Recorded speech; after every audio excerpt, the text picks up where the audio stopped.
नमस्कार विद्यार्थ्यांनो, आज आपण इयत्ता 8वी सराव संच 15.3 बघणार आहोत.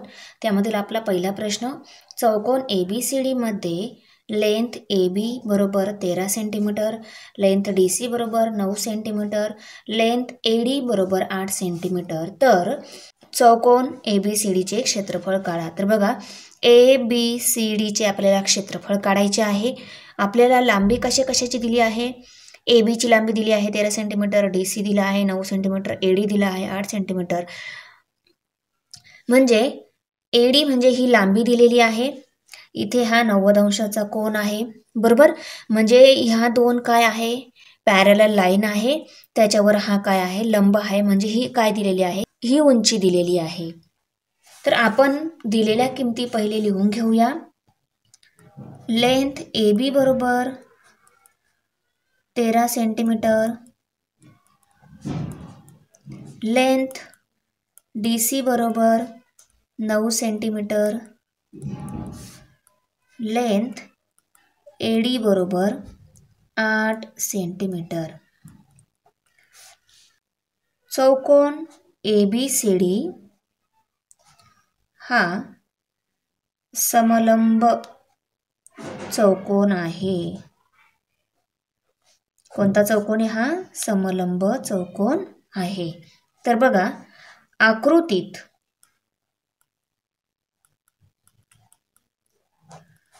बाजू AB पॅरलल बाजू DC. AB आणि DC ह्या काय आहे? पॅरलल आहे. म्हणजे व रेख, याच्यामध्ये जो रेख AD जो आहे हे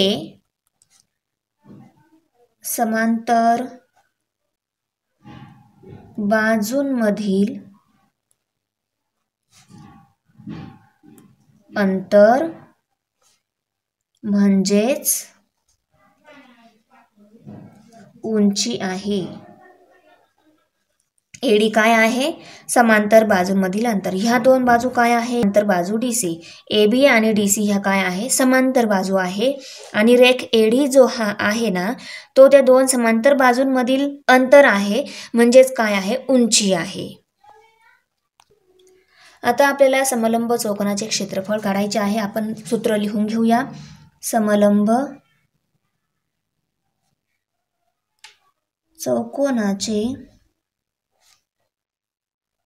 क्षेत्रफळ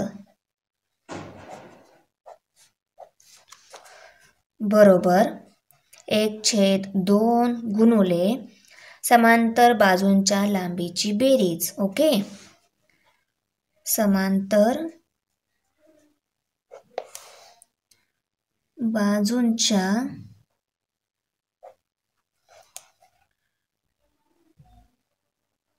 लांबीची बेरीज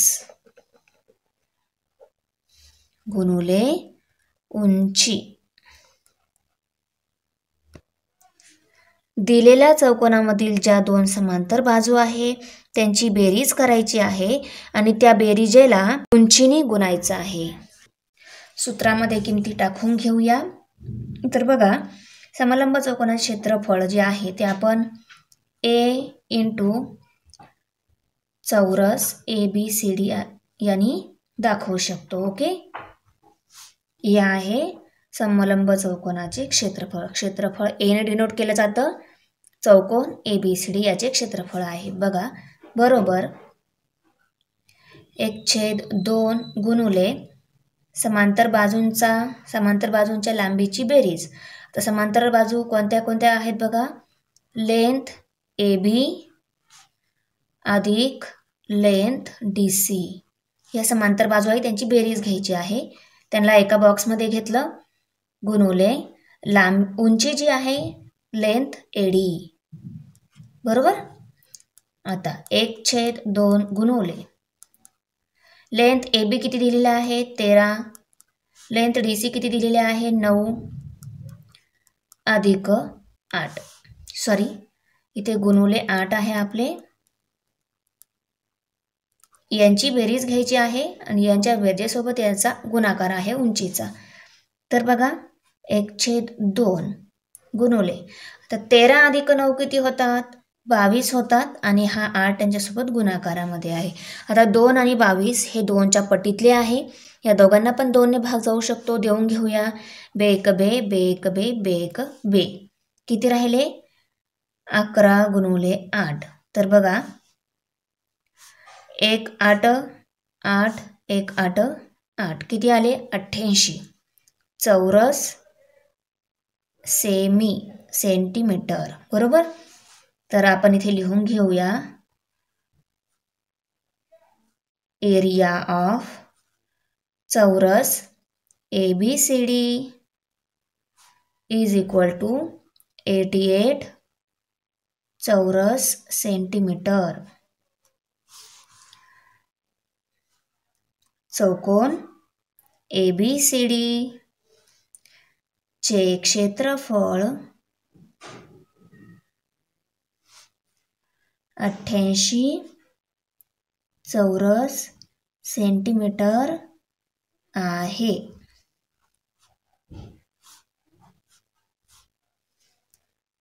उदाहरण क्रमांक 2 आहे. एका समलंब चौकोनाच्या समांतर बाजूंची लांबी अनुक्रमे 8.5 सेंटीमीटर व 11.5 सेंटीमीटर आहे.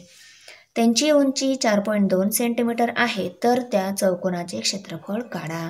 आता चौकोनामधील ज्या समलंब बाजू आहेत, समांतर बाजू आहे, त्या बाजूंची इथे लांबी दिलेली आहे आणि उंची किती आहे ती पण दिलेली आहे. आपल्याला क्षेत्रफळ काढायला सोपं आहे, कारण आपल्याला सूत्रामध्ये उंची आणि दिलेल्या समलंब चौकोनाच्या बाजूंची लांबी जी आहे त्याची बेरीज घ्यावी लागते.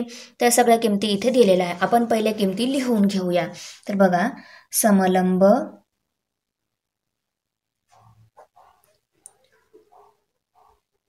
चौकोनाच्या समांतर बाजूंची लांबी अनुक्रमे 8.5 सेंटीमीटर व 11.5 सेंटीमीटर असून उंची 4.2 सेंटीमीटर आहे.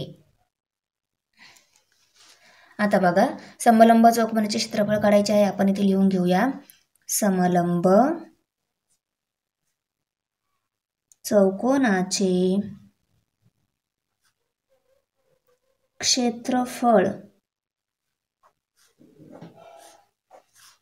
बरोबर 1/2 गुणुले समांतर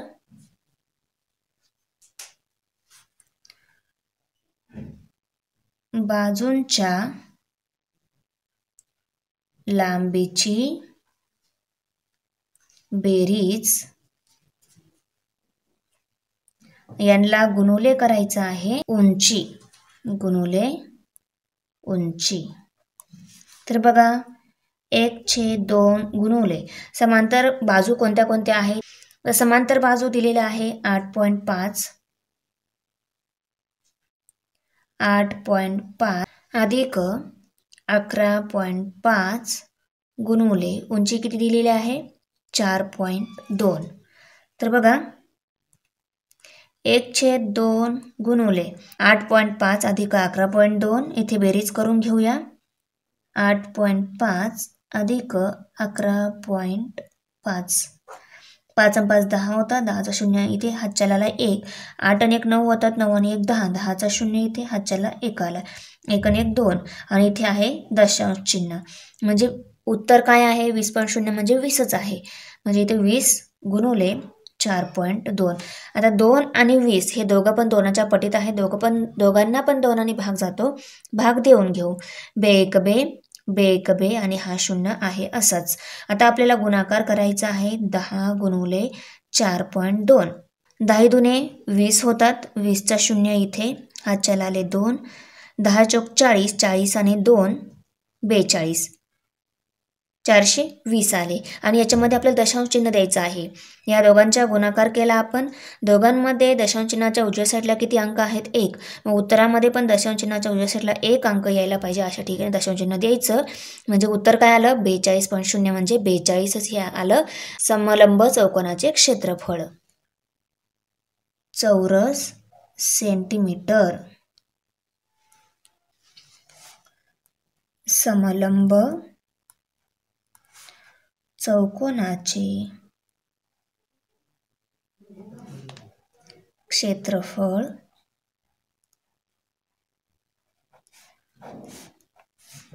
बरोबर 42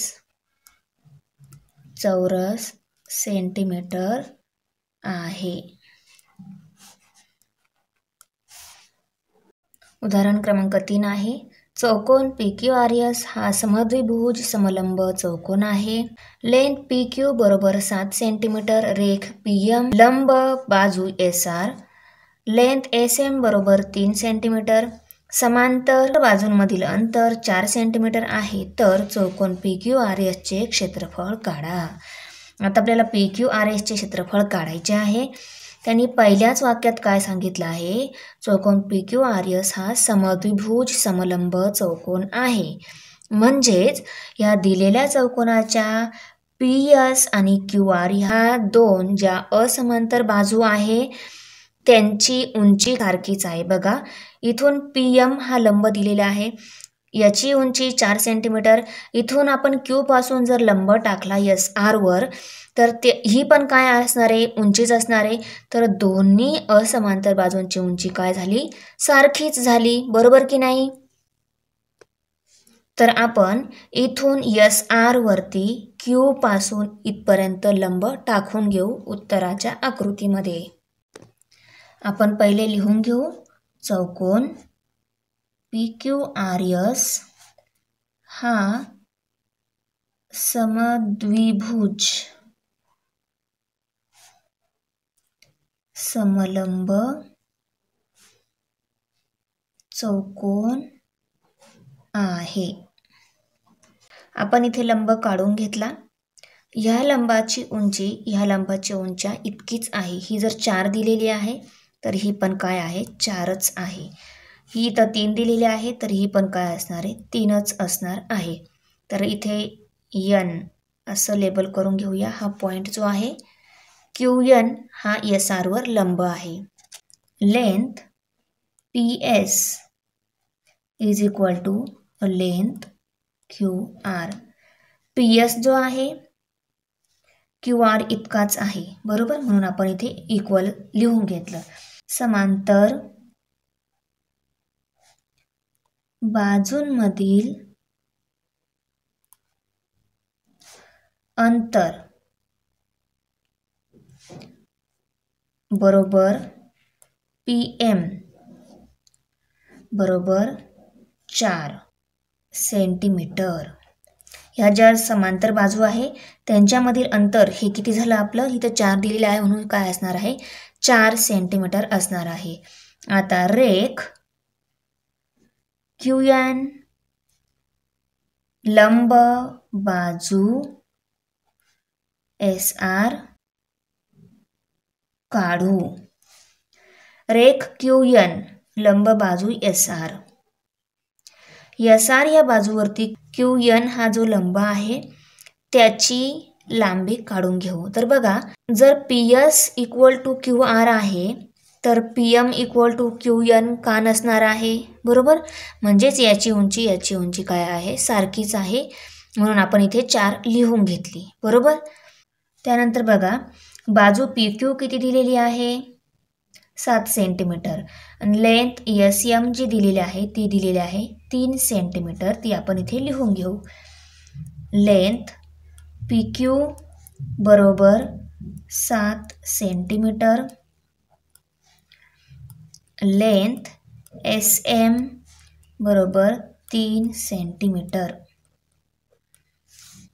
त्रिकोण PMS व त्रिकोण QNR. PSM QNR हे दोन्ही त्रिकोण काटकोन त्रिकोण आहेत, बरोबर. कर्ण SR समांतर कर्ण QR दिले आहेत, बरोबर, दिले आहे. त्यानंतर बाजू PM, तर बघा इथे हा SR चुकून लिहिला गेला आहे. इथं आपला कर्ण कोणता आहे? PS हा कर्ण आहे. इथे P आणि S, कर्ण PS एकरूप कर्ण QR हे दिलेले आहे. एकरूप बाजू QN हे काय आहे? समांतर बाजूंमधील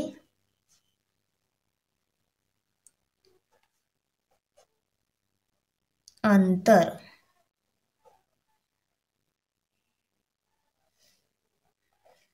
त्यानंतर म्हणून त्रिकोण PMS एकरूप त्रिकोण QNR ही काय आहे? कर्णभुजा कसोटी.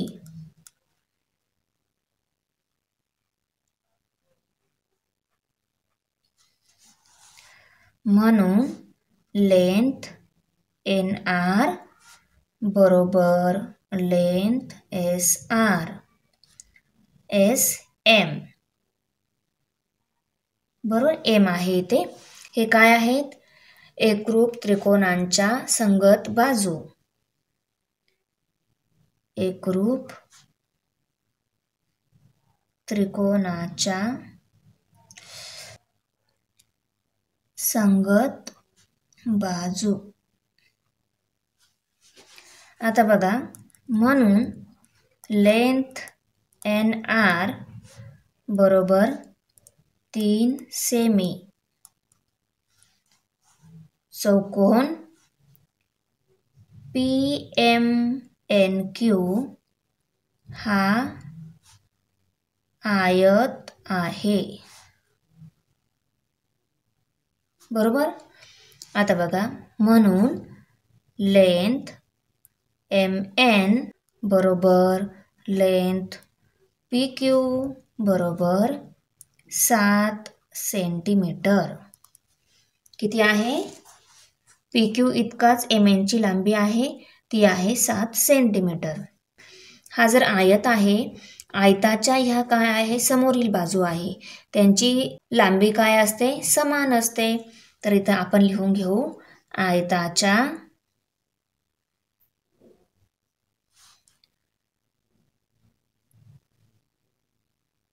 सम्मुख बाजूंची लांबी समान असते. सम्मुख बाजू म्हणजे समोरील बाजू. तर बघा, आपल्याला जर लेंथ SR काढायची आहे, तर ती कोणाकोणाची बेरीज करावी लागणार आहे? लेंथ SM अधिक लेंथ MN अधिक लेंथ NR. SM, MN आणि NR यांची सगळ्यांची बेरीज म्हणजे आपल्याला मिळणार आहे लेंथ SR. तर बघा, आकृतीमध्ये आपल्याला जर SR काढायची आहे, तर SM अधिक MN अधिक NR या सगळ्यांची बेरीज करावी लागणार आहे. आता ह्या किमती आपण इथे टाकून घेऊ. SM ची किंमत किती दिलेली आहे? 3. याची किंमत दिलेली आहे 7 आणि NR ची किंमत 3 दिलेली आहे. 3 आणि 7 10, 10 आणि 3 13. तर इथे 13 सेमी. आता आपण समलंब चौकोनाचे क्षेत्रफळ काढू शकतो. तर बघा, आपण इथे सूत्र लिहून घेऊया. समलंब चौकोनाचे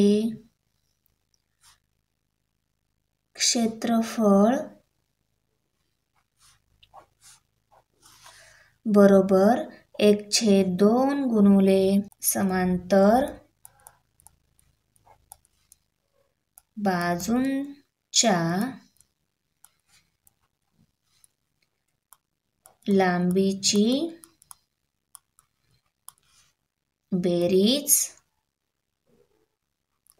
गुणुले उंची. आता बघा 1/2 गुणुले समांतर बाजूंच्या लांबीची बेरीज म्हणजे समांतर बाजू कुठल्या कुठल्या आहेत? लेंथ PQ अधिक लेंथ SR गुणुले लेंथ PM यांची दोघांची बेरीज आणि या बेरीजसोबत गुणुलेमध्ये आहे लेंथ PM. 1/2 गुणुले PM ची लेंथ किती आहे? 7. 7 अधिक SR ची लेंथ आहे 13 गुणुले 4. PM ची लेंथ आहे 4. 1/2 गुणुले 7 आणि 13 20 होतात. 20 गुणुले 4. आता 2 आणि 20 हे दोनाच्याच पटीत आहे. दोघांना पण 2 ने भाग जातो, आपण भाग देऊन घेऊ. त्यानंतर 2 आणि 4 हे पण दोनाच्याच पटीत आहे.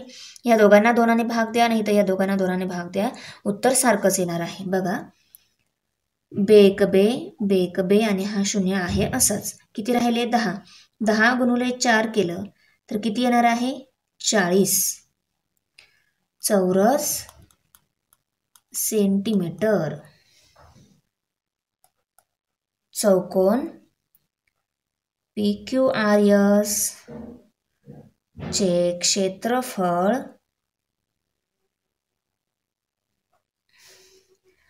40 चौरस सेंटीमीटर आहे.